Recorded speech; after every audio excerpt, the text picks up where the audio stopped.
येणाऱ्या 8 मार्च रोजीच्या जागतिक महिला दिनानिमित्त राज्यातील सर्व लाडक्या बहिणींना मी शुभेच्छा देतो।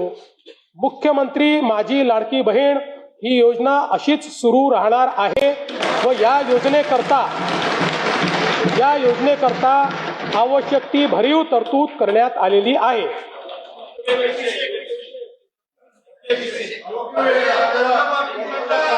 काळजी करू नका, तुमच्या मनातली एक एक गोष्ट आम्हीच पूर्ण करतो, आम्हीच करत राहणार। फक्त कोर्टात जाऊ नका, योजनेच्या विरुद्ध कोर्टात जाऊ नका।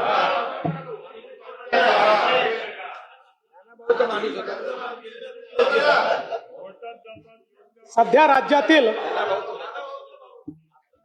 राज्यातील सर्व जिल्ह्यांमध्ये एकल महिलांचे सर्वेक्षण चालू असून ते पूर्ण झाल्यानंतर त्याचे उचित विश्लेषण करून एकल महिलांच्या कल्याणासाठी सुयोग्य धोरण आणले जाईल।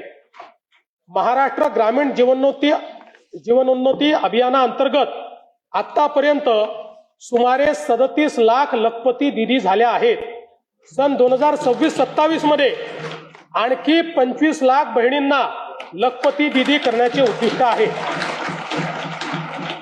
महाराष्ट्र राज्य ग्रामीण जीवनोन्नती अभियानाअंतर्गत स्थापन करण्यात आलेल्या महिला स्वयंसहायता समूहांच्या वस्तू व उत्पादन विक्रीसाठी हक्काची बाजारपेठ मिळवून देण्याकरता पहिल्या टप्प्यामध्ये 13 जिल्ह्यांमध्ये उमेद मॉल जिल्हा विक्री केंद्र उभारणीस मान्यता देण्यात आलेली आहे।